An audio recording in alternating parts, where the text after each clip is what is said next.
Assalamualaikum warahmatullahi wabarakatuh. Halo Sobat Misteri Sunyi Mencekam. Bagaimana dengan aktivitas Anda hari ini? Mudah-mudahan berjalan lancar sesuai dengan apa yang sudah Anda jadwalkan.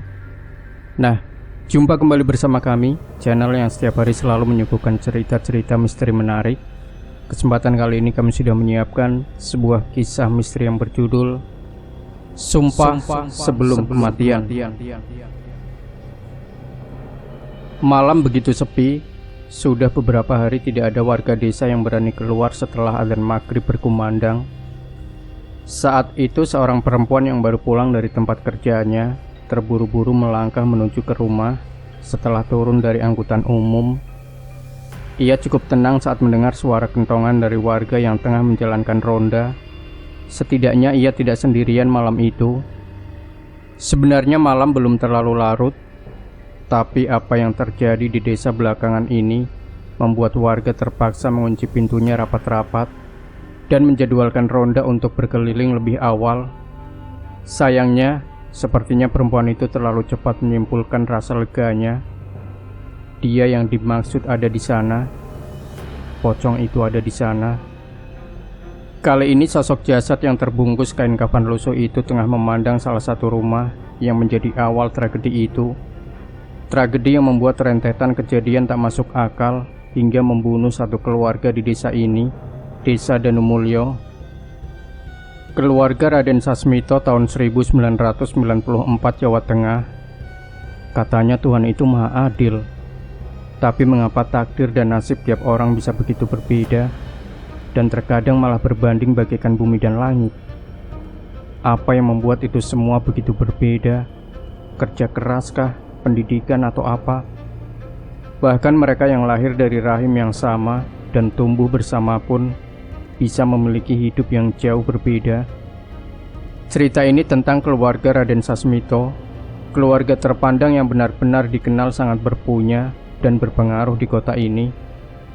Dulu, Eyang Sasmito memiliki usaha pengrajin perhiasan yang sudah berjalan turun-temurun dan menjadi kepercayaan beberapa kerabat keraton. Sedangkan Raden Ayu Sulastri, istri Eyang Sasmito, memiliki pabrik batik yang sudah dikelola oleh puluhan karyawan. Rumah keluarga Raden Sasmito cukup mencolok di Desa Danumulyo. Rumah yang besar namun terlihat sederhana dengan bangunan kayu yang mendominasi.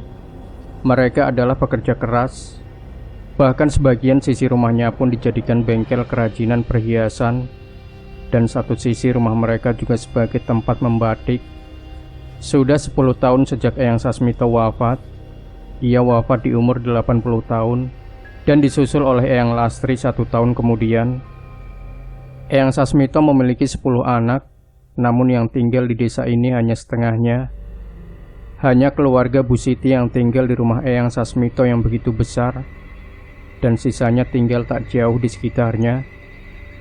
Mereka adalah orang-orang yang pada zaman itu dianggap terpandang karena bisa menempuh pendidikan dengan tuntas hingga sarjana.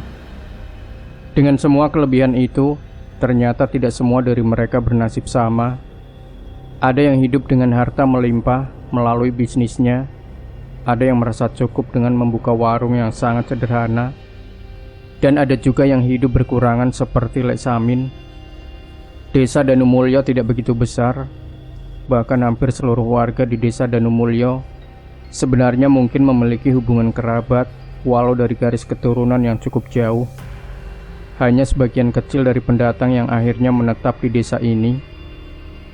Lek Samin hanya hidup bersama istrinya Lek Indri di rumah sederhana berdinding anyaman bambu dan masih menggunakan sumur timba. Rumah layak warisan pemberian ayahnya, Raden Sasmito, sudah dijual untuk biaya pengobatan Lek Samin sewaktu sakit dulu dan untuk membayar hutang almarhum orang tua istrinya. Rumah yang mereka tinggali saat ini adalah rumah peninggalan orang tua Lek Indri. Walau hidup dengan keadaan seperti itu, Lek Samin mungkin salah satu anak Raden Sasmito yang paling dihargai oleh warga desa. Ia tidak segan membantu berbagai kegiatan di desa, tidak seperti kakak-kakaknya yang seperti memiliki jarak dengan warga. Hanya pada setiap acara-acara keraton mereka ikut serta. Dan sebaliknya, Keadaan Lek Samin yang seperti itu seringkali dipandang remeh oleh mereka yang bangga dengan darah birunya. Kula nuwun. Seorang pemuda SMA mengetuk pintu rumah yang benar-benar jauh dari kata layak untuk disebut sebagai rumah anak juragan. Hanya ada beberapa lampu bohlam kuning yang terpasang, dan masih ada beberapa lampu sentir terpasang di dinding sebagai cadangan apabila mereka tidak mampu membayar listrik. Yanto, seorang pria dengan tubuh yang kurus dan rambut yang mulai memutih, membukakan pintu itu dengan ramah dan mempersilakannya untuk masuk. "Gak usah repot-repot, Lek. Cuma mau ngasih ini dari ibu," ucap Yanto memberikan sebuah rantang yang berisi lauk masakan ibu. "Ya ampun, matur nuwun yo, Le. Sebentar ya." Lek Samin tanpa segan menerima masakan ibu Yanto dan mengembalikan rantang setelah memindahkan lauk dan mencucinya. "Ngapunten yo, Le. Lek Samin belum bisa ngasih apa-apa. Nanti kalau kacang Lek Samin sudah panen, nanti Lek Samin kirimin ke rumah," ucap Lek Samin. "Nggak usah repot-repot, Lek. Ibu malah bilang kalau nanti berasnya habis, bilang sama ibu saja. Nanti Yanto anterin lagi ke sini," balas Yanto. "Alhamdulillah. Sampaikan salamku sama ibu dan bapak." Pemuda itu berpamitan dan kembali ke rumah dan menyampaikan salam dari Lek Samin ke ibunya. Saat itu ibunya baru bercerita, ternyata Lek Indri sudah sakit selama 1 minggu, sehingga Lek Samin lebih sering ada di rumah dan pekerjaannya cukup terbengkalai. Kalau sudah sakit begitu, mungkin akan lama sembuhnya. Ibu jadi kasihan. "Emang Lek Indri sakit apa, Bu?" "Sepertinya stroke. Tapi pas ibu datang ke sana, kulitnya menguning. Mungkin saja ada penyakit lain. Nggak dibawa ke dokter saja?" Sudah dapat obat juga. Semoga saja keadaannya bisa membaik." Yanto pun sedikit acuh dan hanya bisa mendoakan yang terbaik untuk Lek Indri dan Lek Samin.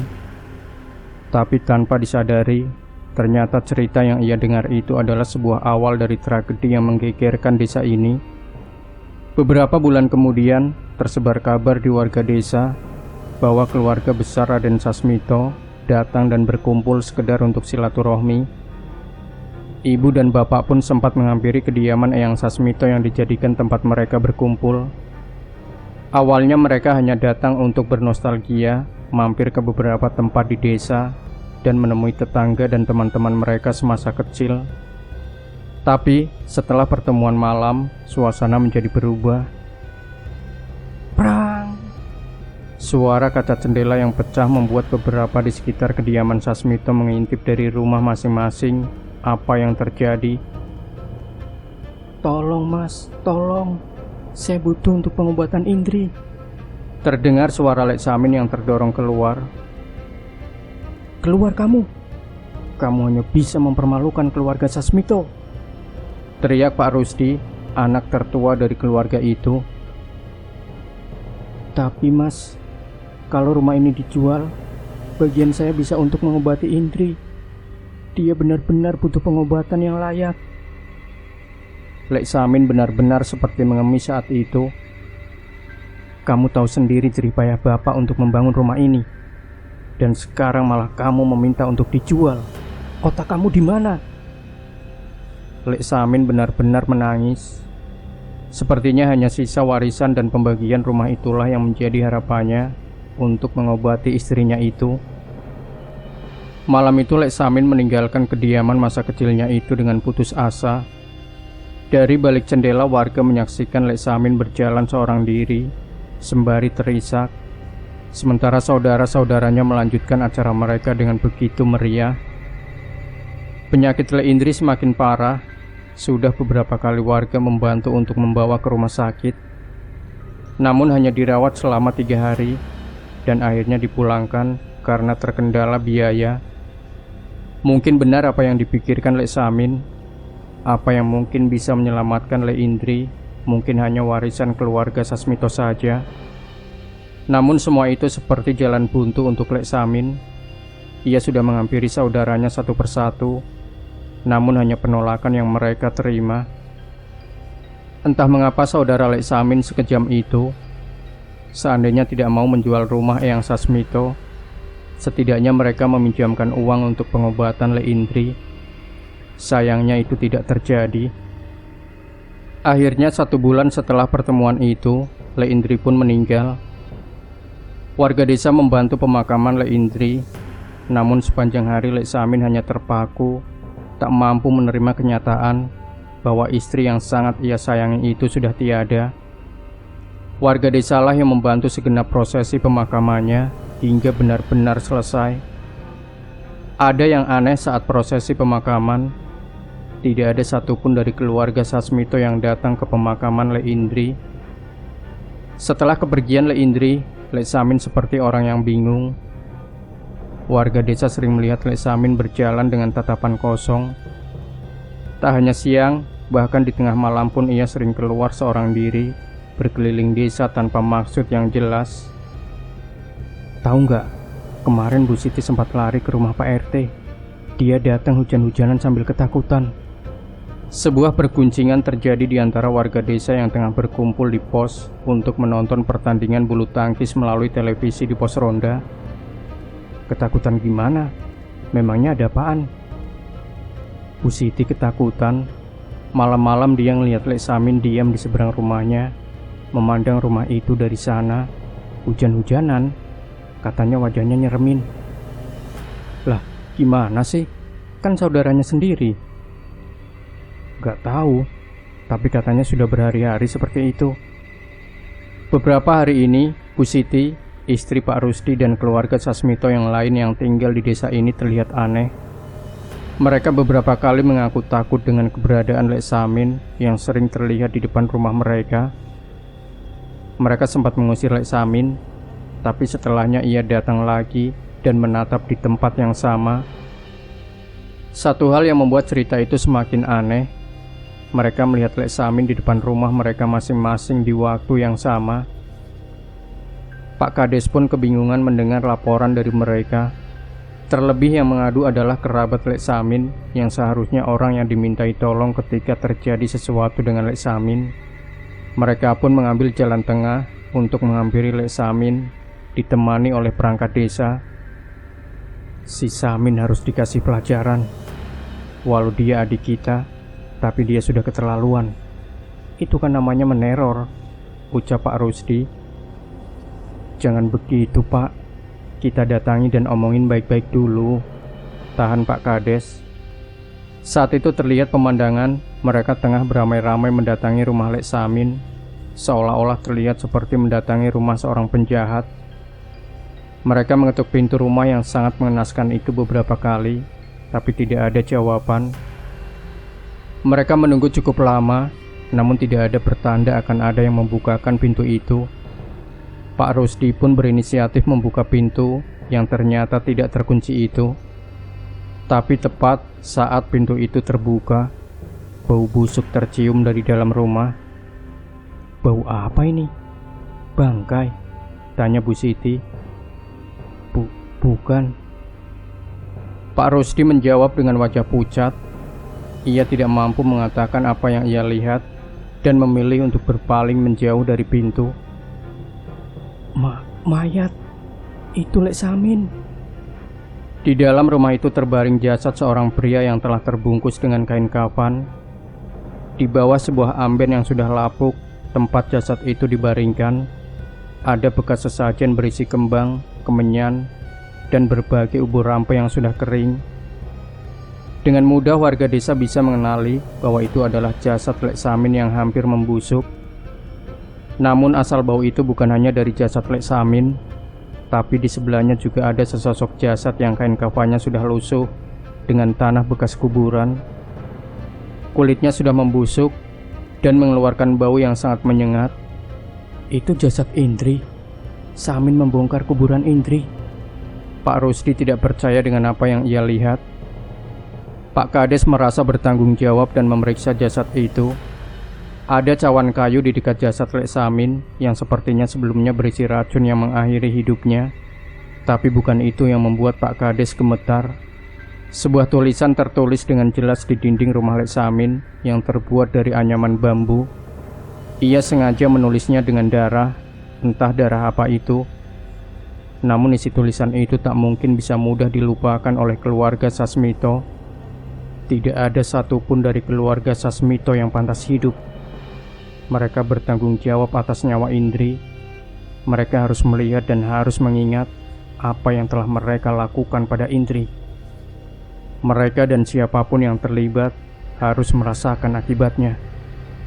Aku bersumpah, setiap tetes darahku akan merintih dan menuntut nyawa atas kematian Indri. Bila aku tidak bisa membalas dengan hidupku, akan kubalas dengan kematianku. Seketika wajah Pak Rusdi, Bu Siti dan anggota keluarga Sasmito yang datang menjadi pucat. Pak Kades menoleh ke arah mereka. Yang ia tahu hanya Indri meninggal karena penyakit, dan Lek Samin mungkin dendam pada mereka karena mereka tidak ingin menjual rumah Eyang Sasmito. Tapi dari raut wajah mereka, Pak Kades menduga ada hal lain yang mereka sembunyikan. Yang ada di kepala mereka saat itu, bila Lek Samin sudah meninggal cukup lama, lantas siapa sosok Lek Samin yang ada di depan rumah Pak Rusdi dan saudara-saudaranya setiap malam? Setelah penemuan jasad Lek Samin dan Lek Indri, suasana desa menjadi berbeda. Cerita tentang kemunculan Lek Samin di depan rumah anak-anak keluarga Sasmito juga sudah menjadi buah bibir di desa Danumulyo. Sementara itu, Pak Rusdi semakin sering terlihat di rumah Bu Siti di kediaman almarhum Eyang Sasmito. Wajah mereka begitu cemas dan semakin jarang berbicara dengan warga desa. Ini semua karena Mas Rusdi. Kita nggak harus ngelakuin itu. Bu Siti terlihat begitu kesal dengan kakaknya itu. Aku cuma ngelanjuti apa yang Bapak lakukan. Kalau kalian sudah tahu akibatnya, kalau kita tidak melakukan itu, bentak Pak Rusdi. Bu Siti terlihat bingung hingga matanya berkaca-kaca. Bagaimana ia menjelaskan pada suaminya tentang apa yang terjadi? Ia begitu takut dengan sumpah yang ditulis Lek Samin di dinding rumahnya itu. Kring. Suara telepon berbunyi memecah kebingungan mereka. Bu Siti pun mengusap air matanya dan mengangkat telepon itu. Halo? Mbak Siti? Ini Mbak Siti kan? Terdengar suara perempuan yang suaranya tidak asing di telinga Bu Siti. Erna? Tumben nelpon jam-jam segini, ada apa? Bu Erna adalah anak ketujuh dari keluarga Sasmito yang tinggal di Surabaya. Ia adalah adik dari Bu Siti dan Pak Rusdi. Mendengar nama Erna disebut, Pak Rusdi merasakan perasaan yang tidak enak dan menghampiri Bu Siti.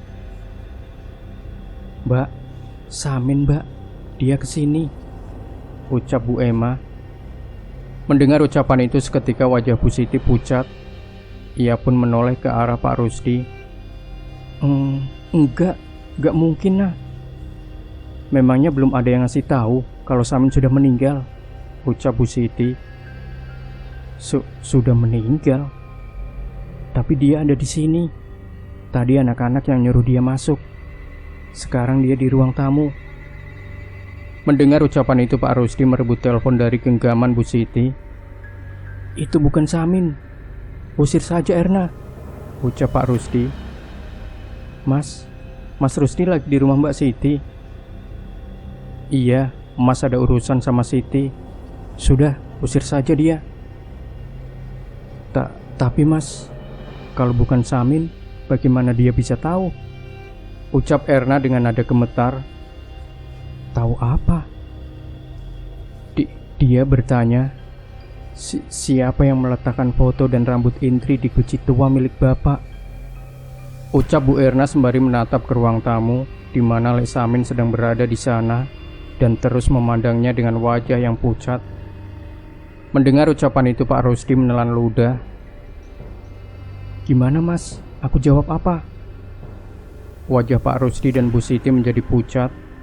Pak Rusdi pun menutup telepon itu dengan tangan yang gemetar. Kring. Telepon itu berbunyi lagi. Bu Siti ingin segera mengangkat, namun Pak Rusdi melarangnya. "Jangan diangkat." Tapi Erna, jangan diangkat." Pak Rusdi membentak adiknya itu hingga Bu Siti memutuskan untuk tidak mengangkat telepon dari adiknya itu. Ia pun mengambil jaketnya dan bergegas mengendari sepeda motor meninggalkan rumah Bu Siti. Bu Erna pun kembali ke ruang tamu dan melihat Lek Samin sedang bermain bersama kedua anaknya yang masih SD di sana. Dengan cepat ia menarik kedua anaknya dan membawanya menjauh dari Lek Samin. "Bu, kenapa Bu?" tanya anak-anak Bu Erna. "Pergi kamu!" teriak Bu Erna mengusir sosok yang menyerupai Lek Samin itu. "Kenapa disuruh pergi, Bu? Kita kan masih mau main sama Lek Samin," tanya anak-anak. Bu Erna tetap tidak menggubris ucapan anak-anaknya dan tetap mengusir Lek Samin. Sosok menyerupai Lek Samin itu tersenyum dan senyumnya terlihat begitu mengerikan di mata Bu Erna.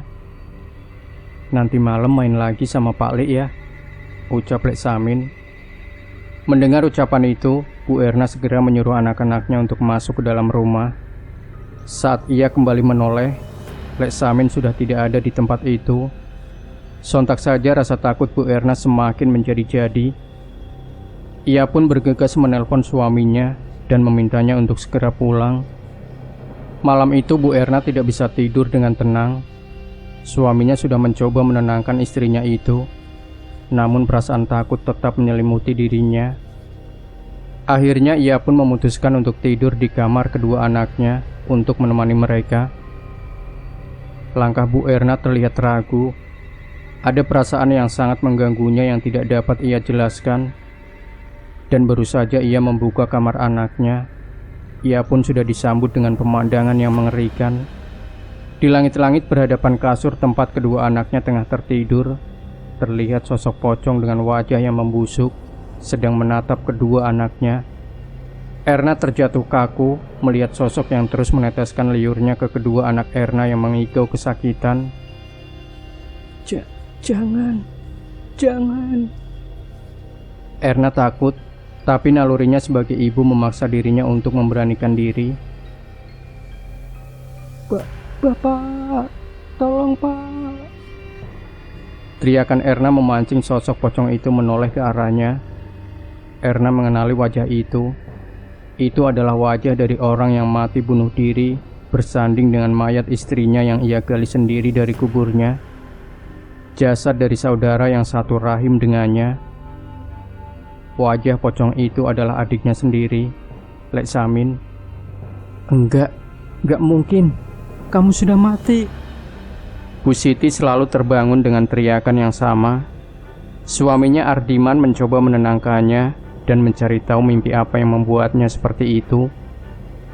Lek Samin. Aku ngelihat Lek Samin ngeliatin kita dari luar, Mas. Sama seperti dulu sebelum ia mati. Ia memandangi kita dari seberang jalan. Ardiman sebenarnya merasa khawatir dengan mimpi istrinya itu. Kepercayaan mereka masih menganggap bahwa mimpi itu adalah sebuah pertanda. Namun ia tidak ingin istrinya cemas dan meminta istrinya hanya menganggap mimpi itu sebagai kecemasannya saja. Malam itu terasa begitu panjang untuk Siti. Ia terbangun dengan mata sembab dan sempat terlambat membuatkan sarapan untuk anaknya Ndari yang sudah duduk di bangku SMA. Siti pun berusaha menenangkan dirinya dengan memperbanyak aktivitas di luar pada hari itu. Namun, saat ia telah berada di rumah dan matahari mulai tenggelam, ia tersentak. Ia melihat sesuatu yang aneh berada di seberang rumahnya. Lek Samin? Bukan, itu tidak seperti di mimpinya. Ia melihat Erna berdiri di seberang rumahnya dengan wajah pucat, sembari menggandeng kedua anaknya dengan tatapan mata yang sayu. Malam itu terlalu mencekam untuk Erna yang masih kesulitan untuk berdiri di kamar anak-anaknya. Sosok pocong yang melayang di atas tubuh kedua anaknya yang masih tertidur membuatnya tak mampu menahan rasa takutnya. Pergi, teriak Erna dengan suara yang gemetar. Sosok itu tidak beranjak dari tempatnya. Sebaliknya, pocong itu menoleh dan menunjukkan wajah yang sangat dikenali oleh Erna. Samin? Menyadari hal itu, wajah Erna pun semakin pucat. Ia sadar bahwa bila sosok itu benar adalah adiknya, Samin, ia pasti membawa dendam yang begitu besar. "Jangan, Min, jangan anak-anakku," teriak Erna. Tapi wajah pocong Lek Samin berubah bengis seketika. Raut wajah yang menunjukkan kebencian terpampang menatap Erna. Ia kembali menatap kedua anak yang tertidur dengan gelisah di atas kasur itu dan meneteskan cairan hitam kental yang tumpah dari mulut dan setiap lubang di wajahnya. Erna memaksa dirinya bergerak untuk menjemput anaknya. Tapi bruk, pocong Lek Samin jatuh menimpa kedua anak itu dan seketika menghilang begitu saja. Erna menoleh ke segala arah dan tidak lagi mendapat keberadaan pocong Lek Samin di kamar itu. "Nak, bangun, bangun nak." Erna mencoba membangunkan kedua anaknya itu, tapi ada yang aneh pada tubuh mereka. Tak ada cairan hitam yang diteteskan oleh pocong Lek Samin. Tapi setelah kejadian itu, tubuh kedua anak Erna menguning dan mulai tumbuh bintil-bintil. Mereka berdua gelisah kesakitan, namun tak mampu membuka matanya. Erna pun bergegas menghampiri suaminya untuk meminta pertolongan. Namun, saat sampai di kamar, ia mendapati suaminya tertidur dengan gelisah dengan kondisi yang sama seperti anak-anaknya. Ia melihat sosok Lek Samin tengah berdiri di sudut kamar. Kali ini Erna sudah pasrah. Ia tahu bagaimana ia dan keluarganya akan berakhir malam ini. Ia mengambil sebuah kertas dan menuliskan sesuatu. Dengan tatapan matanya yang kosong, ia menoleh sejenak ke arah pocong adiknya itu dan berjalan ke kasurnya. Erna pun tidur memeluk suaminya yang terlihat kesakitan dan menutup mata menerima semua yang akan terjadi padanya. Pocong Lek Samin pun melayang mendekat secara perlahan untuk menuntaskan dendamnya pada Erna dan keluarganya. Di rumahnya, Bu Siti terlihat sedang memandang sebuah kamar. Sebelumnya kamar itu tertutup oleh lemari besar dan tidak pernah ia dan semua anggota keluarganya ketahui keberadaannya sejak kecil. Beberapa bulan setelah sepeninggal Raden Sasmito, Pak Rusdi dan beberapa saudara tertua mereka lah yang menemukan kamar itu. Bu Siti sedikit gemetar melihat pintu kayu tua yang sudah lapuk itu. Ia seolah merasa menyesal sudah memasuki tempat itu bersama kakak-kakaknya sebelumnya. Kring. Suara telepon berbunyi mengagetkan Bu Siti. "Halo?"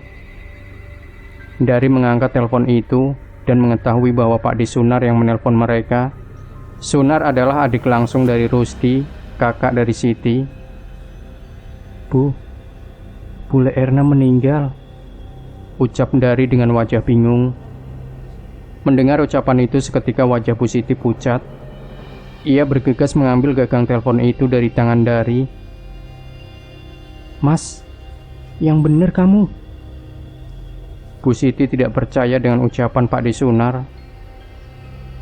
"Sumpah, aku orang ngapusi. Erna, suaminya dan anak-anaknya ditemuin sudah meninggal di rumahnya. Ini aku baru sampai," jelas Pak Di Sunar. Bagaimana cara Bu Siti menjelaskannya? Baru saja semalam ia melihat adiknya menatap rumah dari seberang bersama kedua anaknya. Waktu itu Bu Siti langsung membuka gorden, namun wujud Erna dan kedua anaknya tiba-tiba menghilang. Sekarang ia tahu bahwa itu adalah sebuah pertanda, atau mungkin sebuah peringatan. Di pemakaman Erna, wajah cemas terlihat di wajah seluruh keluarga Raden Sasmito. Itu bukan wajah sedih akan kematian adik mereka, tapi raut wajah cemas atas beberapa hal yang tidak wajar yang terjadi akhir-akhir ini. "Bener mas, ini pasti ulah Samin," ucap Siti pada kakaknya Rusdi. "Jangan ngawur kamu." "Tapi bener mas, kita sendiri saksinya. Erna nelpon kita hari sebelumnya. Dia bilang Samin datang ke rumahnya." Pak Rusdi masih tidak bisa menerima ucapan di luar nalar itu. Ia masih terus menyangkal dan menganggap keluarga adiknya itu meninggal karena penyakit. Samin? Samin ke rumah Erna? Maksudnya gimana? Ternyata dari jarak yang tidak begitu jauh, Pak De Sunar mendengar perbincangan Bu Siti dan Pak Rusdi. Ia pun mendekati mereka mempertanyakan apa maksud perbincangan mereka berdua. Mboh, si Siti itu, dia ketakutan sama orang yang sudah mati, ucap Pak Rusdi yang terlihat malas memperpanjang perbincangan itu dan memilih untuk meninggalkan mereka. Bu Siti melihat Sunar, kakaknya yang ia anggap lebih bijak dari Rusdi. Ia yang sudah benar-benar cemas dengan situasi ini pun menceritakan tentang apa yang terjadi kemarin. Erna sempat menelpon kalau Samin datang ke rumahnya. Tidak mungkin Siti, Samin sudah meninggal. Nah, kami juga berpendapat begitu. Tapi Erna bersikeras kalau yang datang adalah Samin. Anak-anaknya juga mengenalinya. Sunar yang mendengar cerita itu pun kebingungan dengan cerita dari Siti. Tapi dari sini ia sedikit mendapatkan firasat yang tidak enak. Ia membuka kemungkinan bahkan bisa saja kematian Erna tidak wajar. Terus semalam aku juga ngelihat Erna ada di seberang rumah. Dia menatap rumah kami dari sana dengan wajah pucat. Pas saya mau samperin, tiba-tiba Erna dan anak-anaknya sudah tidak ada. Pak De Sunar menghela nafas mendengar cerita itu. Mungkin benar Ti, ada yang tidak wajar, balas Pak De Sunar yang mulai mengetahui awal mula kematian Erna. Setelah selesai dari pemakaman, mereka memutuskan untuk berbicara sebentar sebelum kembali ke kota masing-masing. Di situ Pak De Sunar menunjukkan sebuah coretan di sobekan kertas yang ia temukan di rumah Erna. Kita sudah melakukan hal yang mengerikan. Dia kembali. Samin. Dia kembali untuk membalas dendam atas apa yang telah kita lakukan. Kematian tanpa siksaan adalah hukuman. Kematian tanpa siksaan adalah hukuman teringan untuk kami. Mereka mengenal tulisan tangan itu dan meyakini bahwa itu benar-benar tulisan Erna. Tatapan Bu Siti dan Pak De Sunar mengarah kepada Pak Rusdi. Tidak banyak yang bisa mereka bicarakan. Tulisan itu membuat mereka tidak bisa menyangkal akan keanehan yang terjadi. Keesokannya warga desa Danumulyo dibuat keheranan dengan kedatangan beberapa orang yang mengenakan pakaian sangat nyentrik. Seorang pria berumur yang mengenakan belangkon dan tangan yang dipenuhi batu akik. Orang-orang itu mendatangi rumah Bu Siti yang sekaligus peninggalan Raden Sasmito. Di sana Pak Rusdi, Bu Siti, Bu Enggar, Bu Kusuma dan Pak Sarjo sudah menunggu di sana. Pak Rusdi yang mengumpulkan mereka. Kelima orang itu adalah anak dari Raden Sasmito yang tinggal di desa Danumulyo dan di sekitarnya. Kenapa sampai segininya, Thomas? Tanya Bu Kusuma. Iyo, aku kan sudah bilang kalau nggak mau ikut-ikutan, tambah Bu Enggar. Kusuma dan Enggar adalah anak dari Raden Sasmito yang hidup paling sederhana. Kusuma hidup bersama suami dan seorang anaknya dengan mengelola warung sembako untuk memenuhi kebutuhan hidupnya. Sedangkan Enggar bekerja sebagai guru dan suaminya bekerja sebagai pegawai. Semua sudah terlanjur. Kita cuma bisa mencari cara untuk mengatasi masalah ini, balas Pak Rusdi. Tapi apa kita nggak cukup dengan meminta maaf pada Samin dan mengirim sesajen? Kenapa kita harus memanggil dukun kayak gini? Tanya Pak Sarjo. Bodoh kamu Sarjo. Kalau istri kamu dibunuh, memangnya kamu mau memaafkan pelakunya cuma dengan sesajen? Balas Pak Rusdi. Sarjo dan yang lain tidak lagi menentang ucapan kakak tertuanya itu. Mereka sudah melihat dengan jelas bahwa di antara mereka, Rusdilah yang paling khawatir. Rudi Arto Sasmito. Dukun itu muncul dari sebuah kamar yang sebelumnya disembunyikan di balik lemari kayu besar. Kamar tua yang berisi barang-barang antik dan tidak terawat. Ada sebuah guci di tengah kamar dan sebuah cermin besar dengan kayu berukiran ular yang mencolok di ruangan itu. Njih Mbah Sondo, balas Pak Rusdi sopan. Kalian sudah tahu apa yang disembunyikan orang tua kalian? Tanya dukun yang bernama Mbah Sondo itu. Pak Rusdi menoleh ke arah saudara-saudaranya sebelum menjawab ke dukun itu. Sepertinya sudah, Mbah. Namun kami tidak tahu kalau ada lagi yang bapak atau ibu saya sembunyikan lagi, jawabnya. Mbah Sondo memainkan janggutnya dan mendekati mereka berlima. Tentu saja kalian sudah tahu. Di dalam guci itu sudah ada foto seorang perempuan dan gumpalan rambut. Kalian yang melakukannya. Pak Rusdi sedikit ragu, tapi ia memutuskan untuk menjawabnya. Iya mbah.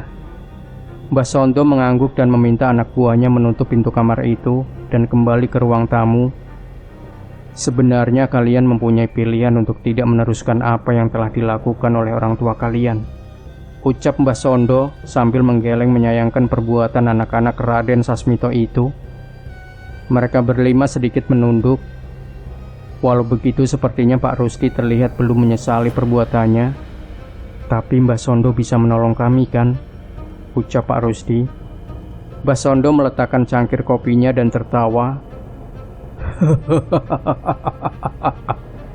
Jangan buat saya tertawa. Jangan panggil saya Mbah Sondo kalau tidak sanggup menangani hal seperti ini. Tenang saja, mahar kalian tidak akan sia-sia. Wajah mereka berlima terlihat sedikit lega mendengar ucapan itu. Mbah Sondo mengatakan bahwa malam ini ia akan menginap di makam tempat Samin dan istrinya dimakamkan. Sementara itu Pak Rusdi dan saudara-saudaranya dibawakan beberapa benda berisi kembang, rempah, dan berbagai isi ubur rampe. Letakkan benda ini di bawah atau di samping kasur yang ditiduri oleh anggota keluarga kalian. Nyalakan kemenyan dan biarkan terbakar sampai habis. Malam ini jangan keluar rumah. Sesajen itu akan memanggil sesuatu yang menjaga rumah kalian. Bu Siti sedikit merinding mendengar perintah itu, tapi ucapan Mbah Sondo benar-benar meyakinkan mereka bahwa ia bisa melindungi mereka dari teror roh adik mereka. Matahari mulai terbenam. Mbah Sondo dan kedua anak buahnya meninggalkan kediaman Sasmito dan pergi ke pemakaman. Kelima anak Raden Sasmito menuruti perintah dukun itu untuk menyalakan sesajen di bawah kasur di rumahnya masing-masing. Malam semakin larut. Desa Danumulyo sudah sepi dari orang-orang yang beraktivitas. Ada sekumpulan warga yang melakukan ronda malam itu. Sejak awal mereka sudah merasakan perasaan yang tidak enak. Terlebih mereka sudah tahu mengenai kedatangan dukun dan berkumpulnya keluarga Sasmito itu. Saat itu seorang warga yang bertugas untuk ronda mampir dulu ke musola untuk buang air kecil. Sementara dua orang yang lainnya menunggu di depan musola. Hawa dingin begitu menusuk saat itu. Suara langkah kaki seseorang terdengar meninggalkan musola. Mereka mengira orang itu adalah temannya yang sudah selesai menumpang untuk buang air kecil. Namun saat menoleh, seketika wajah mereka pucat. Yang keluar dari musola adalah sosok yang cukup mereka kenal, Lek Samin. Sosok itu berjalan begitu saja dan bahkan menoleh sejenak dan menunduk dengan sopan ke arah petugas ronda sebelum meninggalkan mereka. Mereka berdua terpaku tak mampu berkata-kata sampai temannya kembali dan menyadarkan mereka. Awalnya teman mereka itu tidak percaya dengan cerita mereka berdua. Namun setelah berjalan beberapa saat, mereka melihat sesuatu yang membuat mereka hampir jatuh lemas. Di hadapan mereka melintas sesosok pocong yang melayang dari arah pemakaman menuju ke desa. Jelas, begitu jelas. Dari wajahnya mereka bisa memastikan bahwa sosok pocong yang melayang itu adalah pocong Lek Samin. Mereka pun tak mampu menahan rasa takut mereka dan melarikan diri. Sementara itu di rumah anak-anak Raden Sasmito, mereka sudah melakukan apa yang diperintahkan Mbah Sondo. Sesajen sudah diletakkan dan kemenyan sudah terbakar hingga habis. Mereka mencoba untuk tidur dengan lelap di rumahnya masing-masing, namun tidak bisa. Tepat saat malam melewati puncaknya, hal yang sama terjadi di rumah mereka. Suara ketukan pintu, tok-tok, tok-tok. Suara ketukan itu berbunyi berkali-kali. Mereka tahu hal itu tidak wajar dan mencoba untuk tidak menghiraukannya. Namun suara itu terus terdengar seolah sengaja untuk mengganggu ketenangan mereka. Bu Kusuma yang mulai tidak tahan dengan gangguan itu mencoba melawan rasa takutnya sekaligus menjawab rasa penasarannya. Ia meninggalkan kamarnya untuk mengintip siapa yang mengetuk pintu rumahnya itu. Tapi Bu Kusuma terhenti. Ia terjatuh saat melihat sesuatu yang melayang-layang menghadangnya, seolah melarangnya untuk melangkah maju. "Jangan pergi." Suara itu terdengar dari bayangan hitam yang berada di hadapan Bu Kusuma. Namun itu hanya sesaat sebelum bayangan itu tiba-tiba menghilang seperti terhisap oleh sesuatu. Suara ketukan itu berhenti. Bu Kusuma mencoba menunggu beberapa saat, sampai akhirnya suara ketukan itu tidak terdengar lagi. Ia pun berjalan perlahan mendekati pintu rumahnya dan berniat mengintip dari kaca jendelanya. Bu Kusuma menyesal melakukannya. Seketika nafasnya berderu cepat. Tubuhnya panas dingin melihat apa yang ada di depan rumahnya di saat itu. Ada sosok yang menanti dengan tenang di sana. Sesosok pocong. Wajahnya penuh amarah, seolah bersiap menimpakan semua dendamnya pada semua orang yang tinggal di rumah itu. Bu Kusuma pun lari terbirit-birit kembali ke kamarnya. Ia mengecek ke arah sesajen yang diberikan oleh Mbah Sondo. Ia merasa senang ketika sesajen itu masih ada.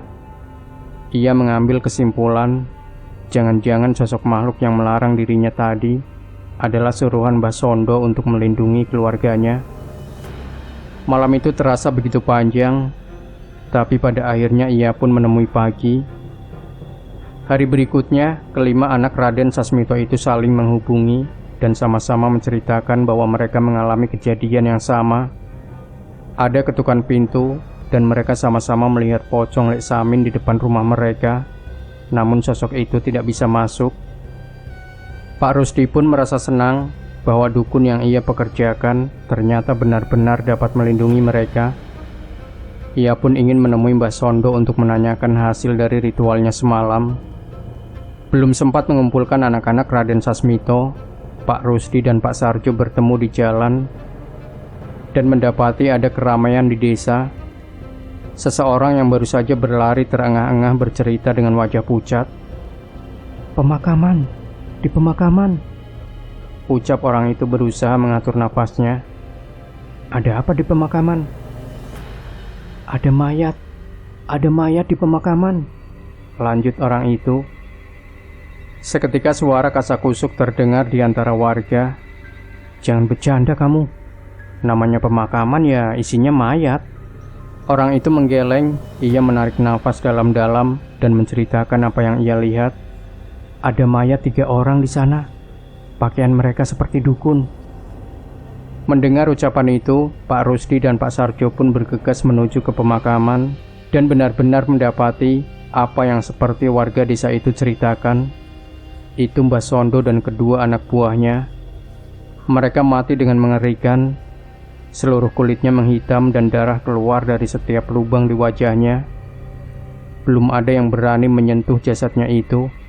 Melihat hal itu, wajah Pak Rusdi pucat. Ia sudah melihat langsung pocong Lek Samin malam itu. Sekarang ia melihat bahwa seorang Mbah Sondo saja tidak bisa melindungi mereka. Pagi ini desa Danumulyo digegerkan dengan penemuan jasad Mbah Sondo dan kedua anak buahnya yang meninggal dengan keadaan yang mengenaskan di pemakaman desa. Berbagai kabar menyebar tentang Mbah Sondo yang datang ke desa dengan maksud membantu permasalahan keluarga Raden Sasmito. Wajah Pak Rusdi dan Pak Sarjo pucat seketika, sama seperti anak-anak Raden Sasmito yang lain. Mereka juga sudah melihat wujud langsung dari pocong Lek Samin yang mendatangi rumah mereka masing-masing. Jangankan suruhan gaib Mbah Sondo yang ditugaskan untuk melindungi mereka, Mbah Sondo sendiri tak mampu mengalahkan dendam dari pocong Lek Samin. "Lari mas, aku mau lari dari desa ini," ucap Pak Sarjo cemas. "Buat apa? Erna yang jauh di Surabaya saja juga bernasib sama. Tapi kita harus gimana? Mbah Sondo saja nggak bisa apa-apa." Angin dingin berembus meniup tengkuk mereka berdua. Saat itu matahari sudah cukup tinggi, tapi mereka berdua benar-benar merasa kedinginan, seolah ada yang memantau mereka. Kabar mengenai kematian Mbah Sondo menyebar ke saudara-saudara Pak Rusdi yang lain. Mereka semakin khawatir dan mempertanyakan kepada kakak tertuanya itu tentang nasib mereka, kita sudah lihat sendiri, Mas. Pocong itu benar Samin, ucap Bu Kusuma yang mendatangi rumah Pak Rusdi. Semalam ada sosok suruhan Mbah Sondo yang melindungi. Sekarang gimana? Tambahnya lagi, kali ini Pak Rusdi tidak lagi keras kepala. Ia sudah melihat adiknya mati dan sudah melihat sendiri sosok pocong yang mengincar keluarga Sasmito. Ia pun meminta adik-adiknya untuk sekali lagi berkumpul di kediaman Raden Sasmito untuk mencari solusi tentang masalah ini. Katanya keluarga Raden Sasmito lagi diteror pocong Lek Samin. Lah, bukannya dia adiknya sendiri? Masa neror keluarganya sendiri? Lah, kamu belum tahu? Pas kematian Lek Samin, ada tulisan kalau dia akan menuntut balas atau kematian Lek Indri. Desas-desus tentang teror pocong yang mengincar keluarga Sasmito semakin tersebar. Terlebih keberadaan Mbah Sondo yang memang dipanggil Pak Rusdi membuktikan bahwa keluarga Raden Sasmito benar-benar diteror oleh pocong Lek Samin. Hal itu berdampak cukup besar pada mereka. Warga mulai menjaga jarak dan usaha mereka mulai tersendat karena takut dengan keberadaan pocong Lek Samin yang mungkin bisa ada di mana saja di sekitar mereka. Setelah selesai dengan pekerjaan mereka masing-masing, Pak Rusdi dan yang lain pun mendatangi lagi rumah Bu Siti di kediaman Raden Sasmito. Saat itu waktu sudah menjelang petang. Bu Enggar dan Bu Kusuma sudah menunggu dengan cemas di sana. Namun mereka belum masuk karena sudah beberapa kali mereka mengetuk pintu, tapi Bu Siti tidak kunjung keluar. Mereka mengira Bu Siti dan keluarganya sedang keluar.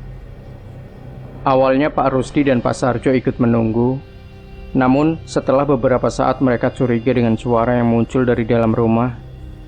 Terlebih lampu di dalam menyala, walau dari jendela tidak terlihat adanya aktivitas seorang pun di dalam rumah. Siti, Siti, ini kami, panggil Pak Rusdi sembari mengetuk pintu rumah Bu Siti. Sayangnya tetap saja tidak ada jawaban dari Bu Siti di dalam rumah. Semakin lama mereka menunggu, mereka pun semakin bingung, terlebih hari sudah semakin malam. Tap, tap, tap, tap.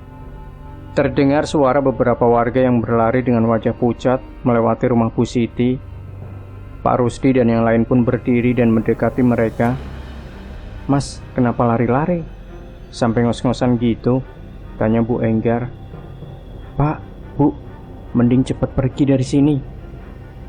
Di sana, orang itu berusaha mengatur nafasnya untuk terus berbicara. Di sana, pocong. Jangan ngada-ngada kamu, ucap Pak Rusdi. Terserah Pak, mendingan malam gini jangan keluar rumah. Kapok saya. Mending Pak Rusdi dan yang lain pulang juga. Balasnya yang segera melanjutkan perjalanannya untuk mengamankan diri. Walau terkesan tak percaya, tapi Pak Rusdi dan yang lain sebenarnya pucat mendengar ucapan warga desa itu. Gimana Mas? Masih mau nungguin Siti? Tanya Bu Kusuma. Kalau kita kembali juga nggak aman kan? Balas Pak Rusdi. Tapi paling nggak aku bisa tahu kalau suami dan anak-anak saya aman. Tambah Bu Enggar. Mereka pun mulai ragu dan memutuskan untuk pulang. Namun sebelum pulang mereka mencoba mengetuk lagi pintu rumah Siti. Mungkin saja Siti hanya ketiduran dan tidak menyadari kedatangan mereka. Lampu di dalam rumah Siti menyala, gorden pun tidak tertutup. Pintu terkunci dari dalam. Kondisi itu biasanya menandakan bahwa ada orang di dalam rumah. Siti, kamu di rumah ndak? Teriak Bu Kusuma. Ia melongo beberapa kali, memastikan bahwa memang tidak ada orang di rumah. Bu Kusuma pun berbalik dan menggeleng, menjelaskan bahwa sama sekali tidak ada tanda-tanda jawaban. Tapi sebelum mereka memutuskan untuk pergi, tiba-tiba terlihat seseorang dari dalam rumah. Ia berjalan melintasi ruang tengah. Siti, Siti, teriak Bu Kusuma. Tok tok tok. Sembari mengetuk, mereka berusaha memancing perhatian Siti. Namun saat orang itu semakin mendekat, mulai terlihat bahwa sosok itu bukan Siti. Wajah Bu Kusuma seketika pucat. "Kenapa Kusuma?" tanya Pak Sarjo. Bu Kusuma tak mampu berbicara, ia hanya menunjuk sosok seseorang yang ada di dalam rumah. Mereka pun memperhatikan ke arah mana Bu Kusuma menunjuk. Memang ada seseorang di sana yang sedang berjalan. Namun untuk mereka, itu adalah hal yang tidak wajar. Yang ada di dalam rumah itu adalah Lek Samin. Enggak mungkin. Samin sudah enggak ada, tolak Bu Enggar. Bu Enggar tidak mempercayai apa yang ia lihat. Sosok itu benar-benar Lek Samin, adiknya yang paling ragil. Seolah menyadari bahwa keberadaannya diketahui oleh Pak Rusdi dan yang lainnya. Sosok yang menyerupai Lek Samin itu menoleh ke arah mereka, yang hanya bisa menatap dari kaca jendela dan pintu rumah. Sosok itu tersenyum dengan wajah pucatnya. Senyumnya terlihat mengerikan, seolah menyimpan maksud yang tidak biasa. Ia melangkah menuju satu tempat yang mereka sadari bahwa itu adalah tempat yang telah disembunyikan orang tuanya dari mereka selama puluhan tahun. Sebuah ruangan di belakang lemari. Wujud menyerupai Lek Samin itu berjalan, namun di tengah jalan, samar-samar ia berubah menjadi sosok dengan kain kafan penuh darah dan melayang masuk ke dalam ruangan itu. Pak Rusdi dan yang lain menelan ludah melihat pemandangan itu. "Siti, jangan-jangan Siti..." Pak Sarjo mulai khawatir. Mengingat apa yang terjadi pada Erna, tidak menutup kemungkinan kejadian serupa juga terjadi juga pada Siti. "Buka Siti, buka!"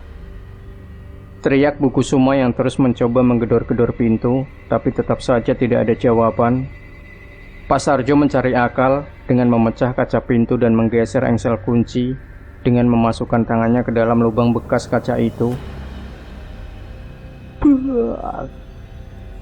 Pintu terbuka. Mereka yang awalnya ingin bergegas mencari keberadaan Siti terhenti sejenak. Keberadaan pocong itu juga membuat mereka khawatir akan keselamatan mereka sendiri. "Nunggu apa lagi? Ayo, aku nggak mau ninggalin Siti sendirian," teriak Bu Enggar. Rasa khawatirnya mengalahkan rasa takutnya. Ia pun bergegas diikuti dengan Pak Rusdi dan yang lain. Pintu itu terbuka. Pintu menuju sebuah ruangan yang selama ini selalu tertutup. Pak Rusdi tahu di sanalah awal mula semua tragedi ini dimulai. Cahaya oranye yang menyala, mereka ingat itu adalah cahaya dari satu-satunya lampu minyak yang ada di ruangan itu. "Mas, Mbak," terdengar suara seorang perempuan dari dalam ruangan itu.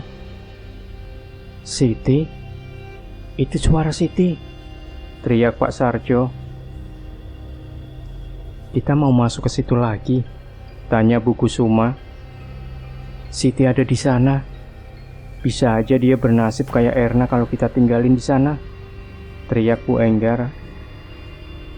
Pak Rusdi menelan ludah. Beberapa bulan sebelumnya dialah yang menemukan ruangan itu berdasarkan petunjuk surat wasiat dari ayahnya, Raden Sasmito. Ia sama sekali tidak menyangka akan memasuki ruangan itu lagi secepat ini. Ada lorong pendek yang memisahkan ruangan tengah dengan ruangan tersembunyi itu. Mereka berjalan mengikuti arah cahaya yang menyala dan mendapati ruangan yang sangat kotor dan berdebu dan penuh dengan barang-barang kuno dan aneh. Ada topeng hitam dengan hiasan berbulu, tulang kerbau, hingga patung-patung kayu yang bila semakin diperhatikan semakin mengerikan, dan yang mereka cari ada di sana. Siti menatap mereka sembari tersenyum, sementara anak dan suaminya terbaring tak jauh dari dirinya. "Sini Mbak, sini," panggil Bu Siti. Ia melambaikan tangannya memanggil kakak-kakaknya itu. "Siti, mereka kenapa? Ayo keluar. Biar mereka digotong sama Mas Sarjo dan Mas Rusdi," balas Bu Kusuma. "Sini Mbak." Siti tetap memanggil-manggil kakaknya itu. Bu Enggar yang tidak sabar ingin segera mendekat dan membawa Siti keluar. Tapi tiba-tiba Pak Sarjo menarik Bu Enggar melarangnya untuk mendekat. Jangan dekati dia," teriak Pak Sarjo. Bu Enggar kaget. Ia ingin mempertanyakan kenapa. Namun tanpa perlu dijelaskan, Bu Enggar pun segera menyadari keanehan dari adiknya itu. Mata Bu Siti menghitam, kulit wajahnya lebih pucat dari biasanya. "Kak, kamu bukan Siti," tolak Pak Rusdi. Saat itu Siti tertawa nyaring. "Aku ini adikmu, Mas." Jelas seketika mereka berempat bergidik ngeri melihat keadaan Siti. "Siti, sadar Siti," teriak Pak Rusdi, namun ia tidak berani mendekat. Bersamaan dengan itu, tiba-tiba benda-benda di ruangan itu mulai berjatuhan. Ada sebuah guci seukuran pinggang manusia di tengah ruangan itu. Tanpa adanya sentuhan, tiba-tiba guci itu terjatuh dan pecah. Dari guci itu terjatuh sebuah foto dan buhul yang terbuat dari kain kafan, tanah dan gumpalan rambut. Itu adalah foto Indri, istri dari Lek Samin. Mereka tahu dengan pasti benda-benda itu karena mereka yang meletakkan benda itu di guci itu setelah sama-sama bersepakat. Mereka menelan ludah melihat pemandangan itu. Tatap mata Siti berubah menjadi geram. Ada amarah dan dendam pada keempat kakaknya itu. "Kalian membunuh Indri. Kalian mengorbankan Indri. Kalian bertanggung jawab atas nyawa Indri." Siti berucap dengan suara yang berbeda. Bau busuk menyelimuti ruangan itu. Samar-samar dari belakangnya terlihat sosok pocong berwajah hitam. Mereka mengenal dengan jelas bahwa wajah di pocong itu adalah wajah adiknya yang paling kecil, Lek Samin. Di tengah ketakutannya, tiba-tiba sebuah guci yang lebih kecil yang terletak di ujung ruangan tiba-tiba terjatuh. Ada beberapa lembar foto, bungkusan kafan kecil yang berisi benda yang sama, dan jumlahnya ada 9. Itu semua adalah foto dari semua anak-anak Raden Sasmito. Enggak, jangan." Pak Rusdi melihat benda itu. Itu adalah hal yang sama seperti yang ia lakukan pada Indri. Ia segera membayangkan apabila apa yang terjadi pada Indri juga terjadi pada dirinya.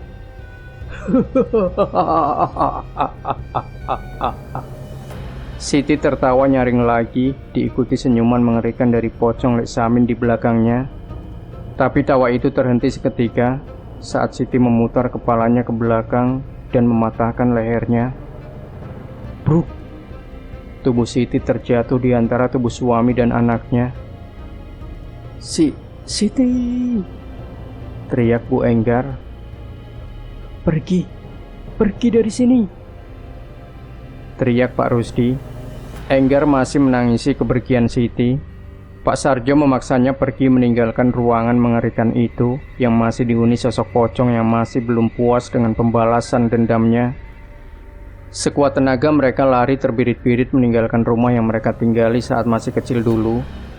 Saat melewat pintu rumah, seketika lampu di dalam rumah dan sekitar mereka berkedip dengan aneh. "Siti." Enggar masih sedih, namun mereka harus terus berlari meninggalkan tempat itu. Tepat saat telah meninggalkan halaman yang dibatasi dengan pagar tanaman, mereka kembali menoleh dan melihat sosok pocong itu kini berada di dalam rumah menatap mereka dari balik kaca jendela dengan lampu yang terus berkedip. Jantung mereka berdegup kencang melihat pemandangan itu. Mereka pun melanjutkan perjalanan untuk kembali. Namun Pak Sarjo masih ingin mampir ke rumah Pak Kepala Desa untuk melaporkan apa yang mereka lihat di rumah itu. "Maaf Pak, kami warga desa sudah tahu dengan apa yang terjadi," ucap Kepala Desa membalas cerita Pak Sarjo. "Maksudnya apa Pak?" "Kami tidak ingin ikut campur dengan permasalahan keluarga Raden Sasmito. Teror pocong Lek Samin saat ini pun sudah sangat merepotkan kami." Wajah Pak Sarjo berubah kesal mendengar pernyataan itu. "Tapi itu adik saya Pak. Adik saya mati di sana," teriaknya kesal.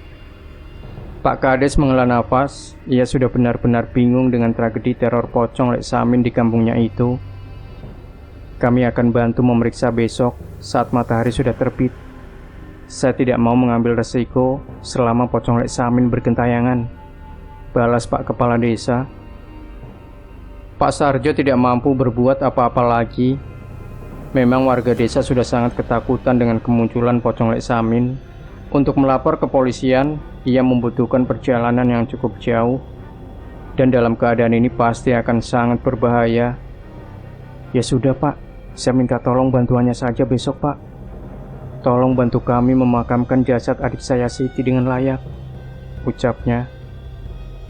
Pasti Pak, kalau untuk membantu memakamkan, kami warga desa pasti akan membantu.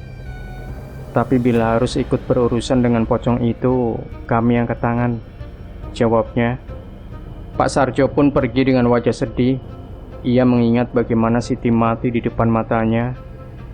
Namun dalam hati yang terdalam, ia sedikit menyesal.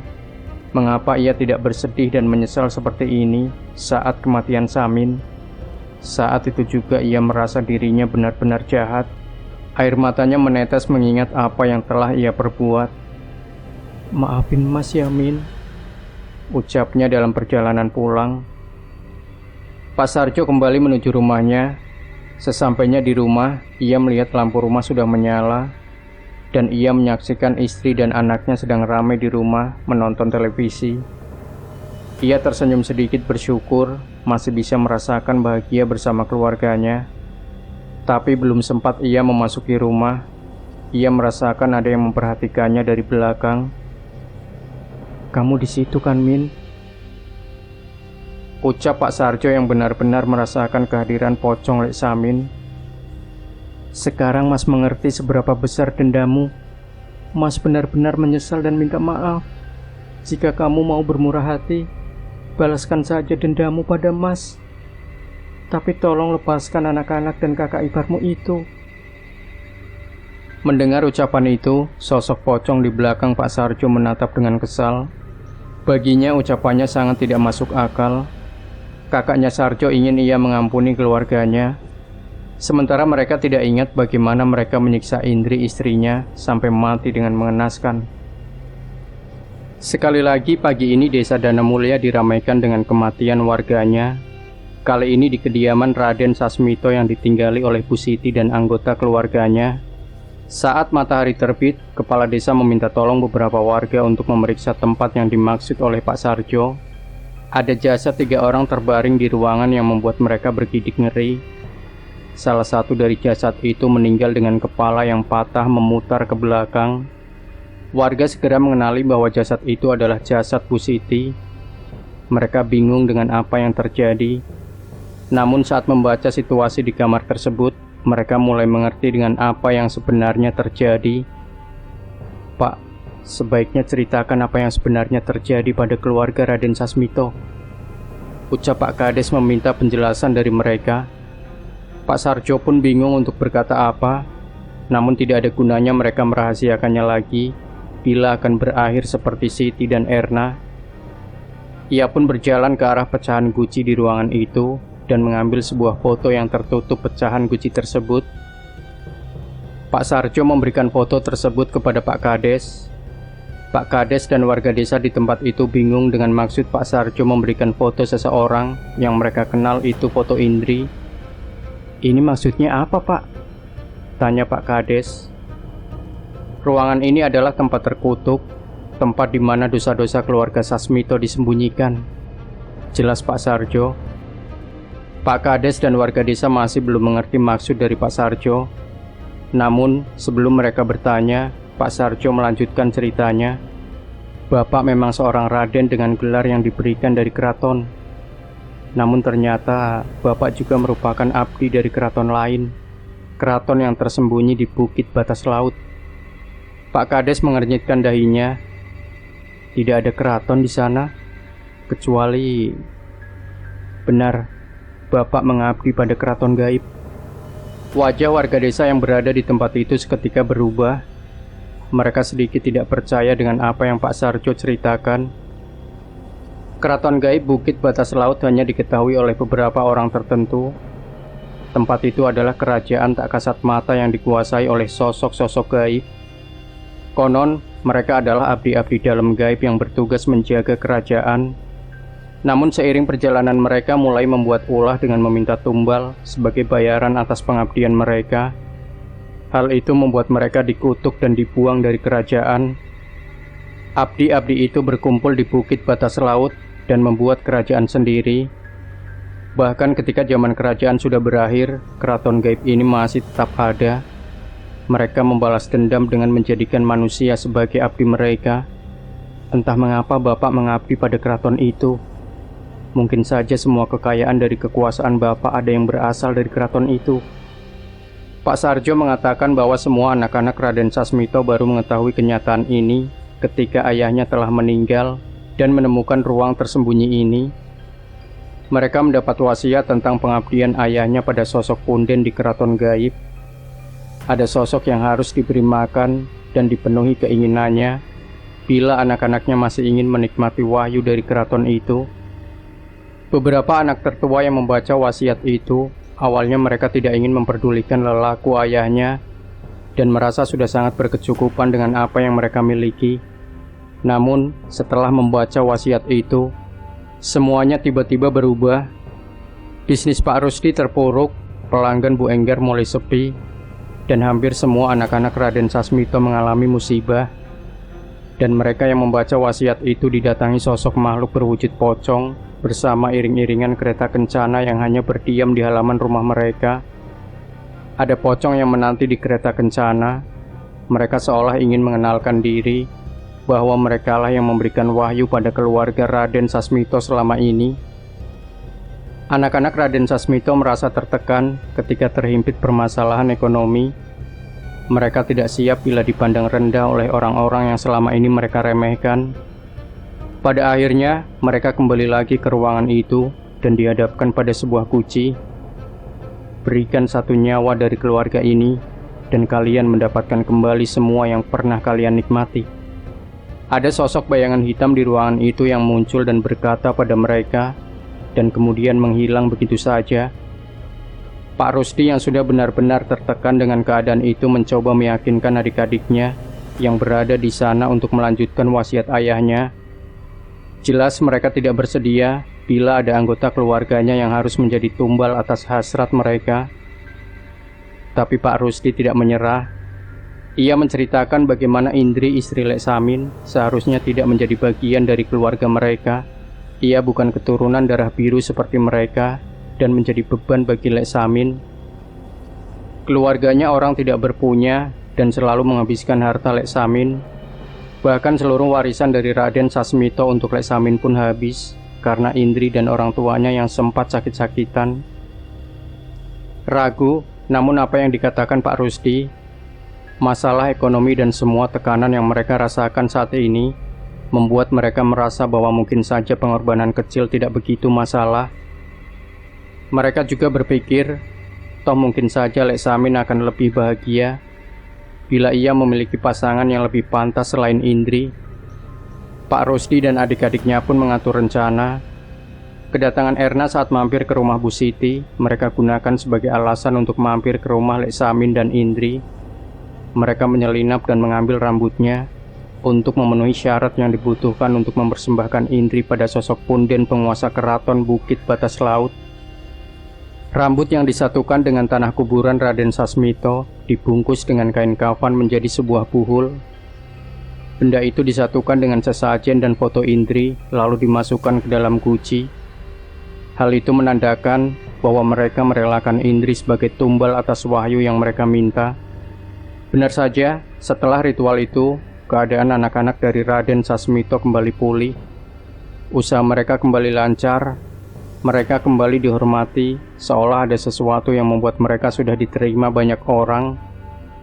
Tapi sejak saat itu, Indri menjadi sakit-sakitan.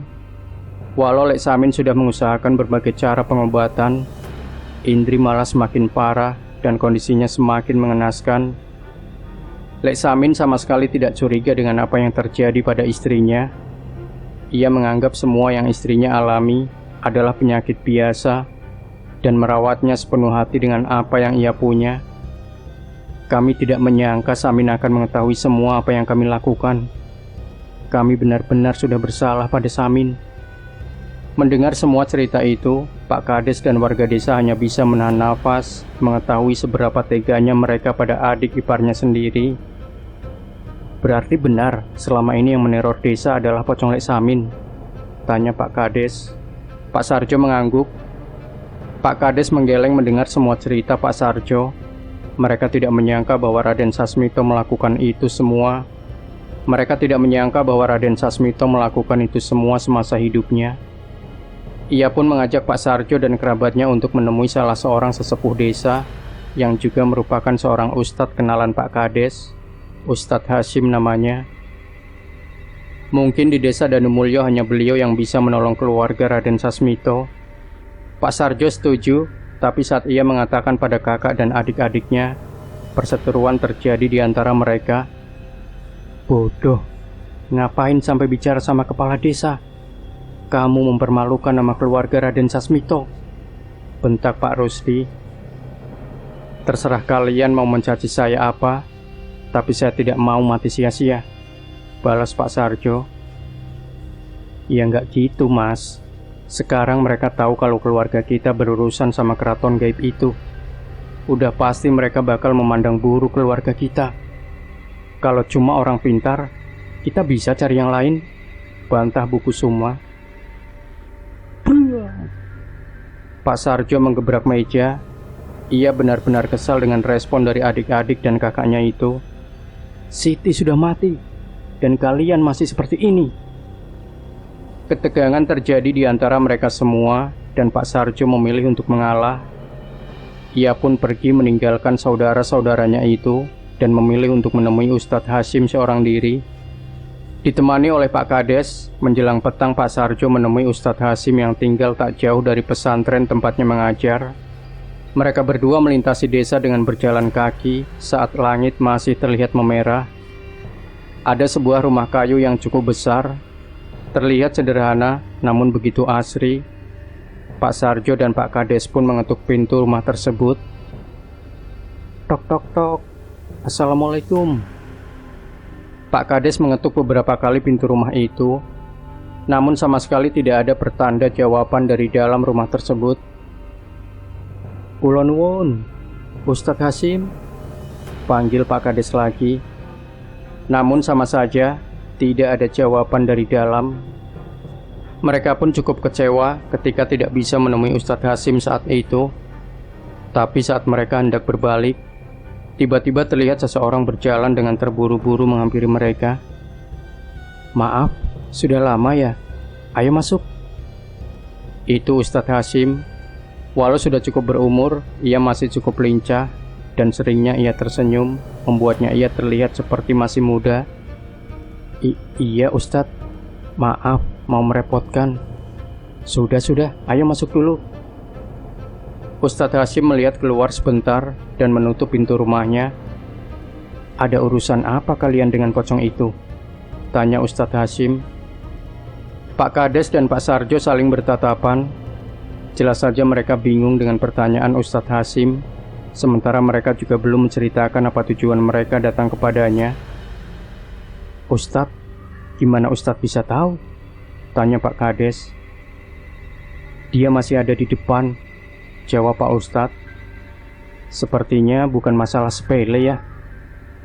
Pak Sarjo menelan ludah mendengar ucapan Ustadz Hashim.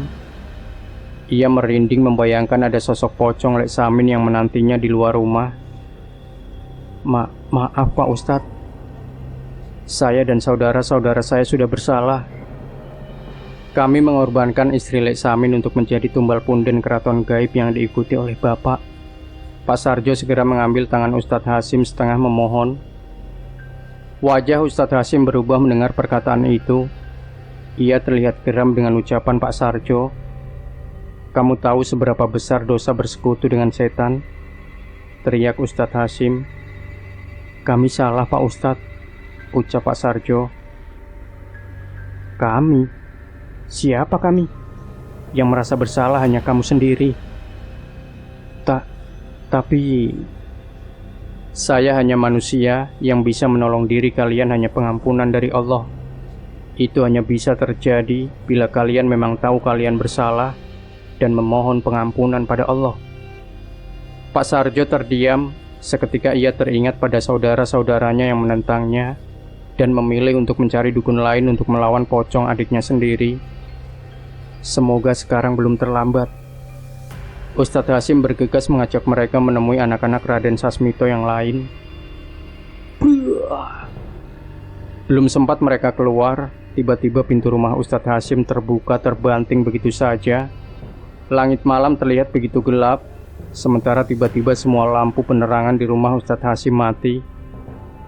Mereka pun bergegas keluar, namun belum sempat Pak Sarjo keluar, tiba-tiba pintu rumah tertutup lagi. Dok, dok, dok. Ustadz. Pak Sarjo kebingungan dengan apa yang terjadi. Ia mencoba membuka pintu rumah itu, namun entah mengapa pintu itu tidak mau terbuka. Saat itu firasat Pak Sarjo seketika menjadi tidak enak. Hawa dingin menyelimuti tubuhnya. Ia merasa ada sesuatu yang menatapnya dari dalam rumah Ustadz Hasyim. Pak Sarjo pun menoleh. Seketika wajahnya pucat, menyadari apa yang ada di belakangnya. Tolong, tolong, teriak Pak Sarjo. Sesosok pocong menatapnya dari belakang. Pak Sarjo tidak mampu menahan rasa takutnya dan terus menggedor-gedor pintu berusaha untuk keluar.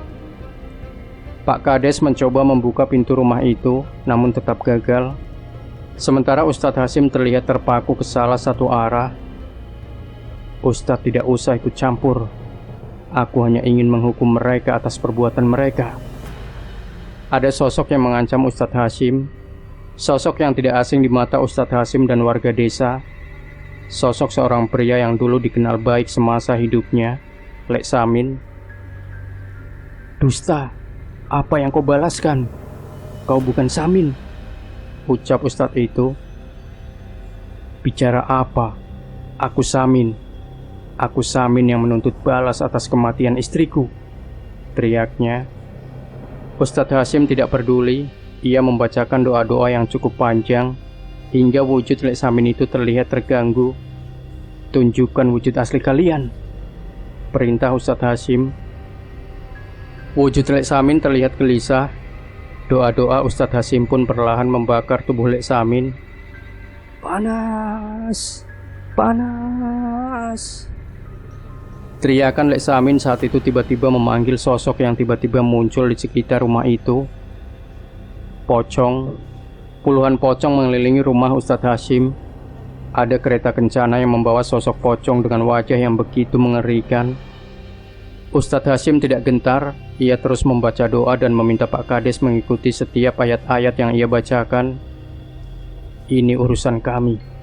Kalian tidak bisa ikut campur. Mereka sudah bersekutu dengan kami, ucap sosok pocong itu. Pria itu sudah kembali ke jalannya. Dia dalam lindungan Allah, teriak Ustadz Hasyim. Satu persatu pocong-pocong yang mengepung rumah itu mulai terbakar. Wujud Lek Samin juga mulai tidak berbentuk. Jadi dia bukan Lek Samin. Pocong itu bukan Lek Samin, tanya Pak Kades. Ustadz Hasyim menggeleng. Itu adalah tipu daya mereka.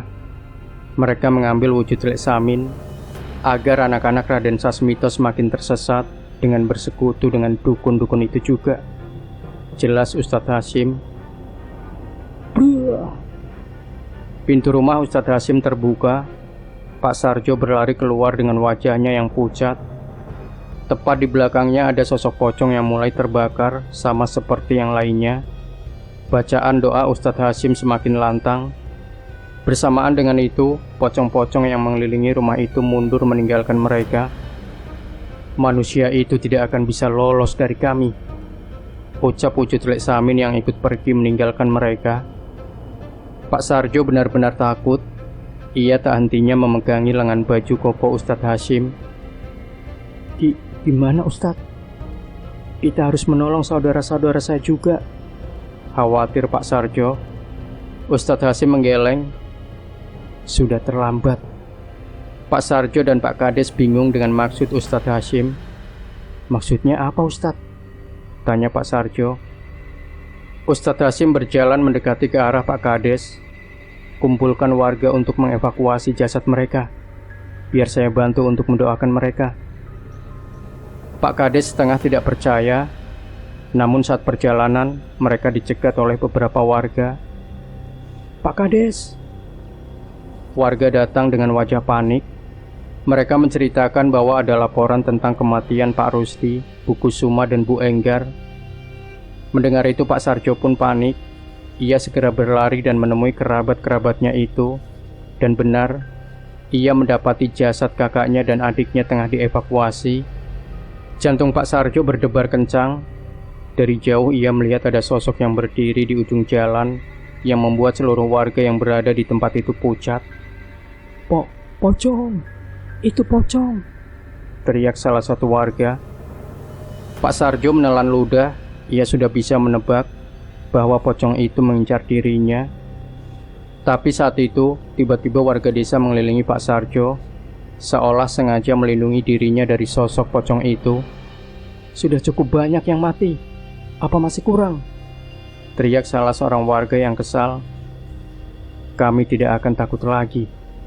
Makhluk seperti kalian tidak bisa semena-mena lagi di kampung kami, balas warga lainnya.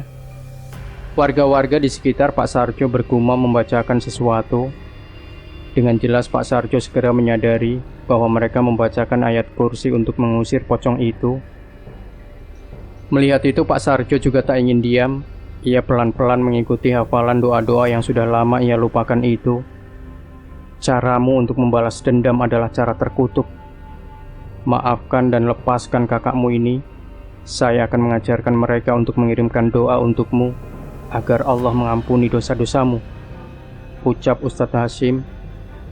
Berbeda dengan sosok Lek Samin yang mengepung rumah Ustadz Hashim, wajah sosok pocong yang berwajah Lek Samin itu terlihat sendu. Iya Min, maafkan kami. Tapi biarkan Mas dan kakak-kakakmu yang tersisa mendoakanmu. Mas menyesal. Setidaknya sisakan kami agar kami bisa membayar kesalahan apa yang telah kita perbuat. Perlahan tapi pasti, pocong itu samar-samar menghilang bagaikan asap yang menipis dari hadapan para warga. Malam itu adalah malam terakhir teror pocong yang menggunakan wujud Lek Samin terlihat. Pak Sarjo dan keluarganya adalah satu-satunya keluarga Raden Sasmito yang selamat dari sosok pocong Lek Samin di desa Danumulyo. Kediaman Raden Sasmito menjadi rumah yang lama tidak ditempati selama bertahun-tahun. Pak Sarjo pun enggan berurusan dengan rumah yang menyimpan misteri tentang kamar terkutuk itu. Walau begitu, kabar tentang kemunculan pocong Lek Samin kadang masih terdengar dari mulut warga. Bahkan terkadang ada yang mengaku saat melintasi kediaman Raden Sasmito, mereka melihat kereta kencana terparkir di halamannya, dan rumah itu dipenuhi sosok pocong dengan wajah yang mereka kenali, wajah anak-anak Raden Sasmito. Demikian Sobat Misteri Sunyi Mencekam, akhir dari sebuah kisah misteri yang berjudul Sumpah Sebelum Kematian. Jangan lupa berikan komentar Anda, like, share video ini, subscribe channel Sunyi Mencekam, dan nantikan kembali cerita-cerita misteri terbaru dari kami. Wassalamualaikum warahmatullahi wabarakatuh.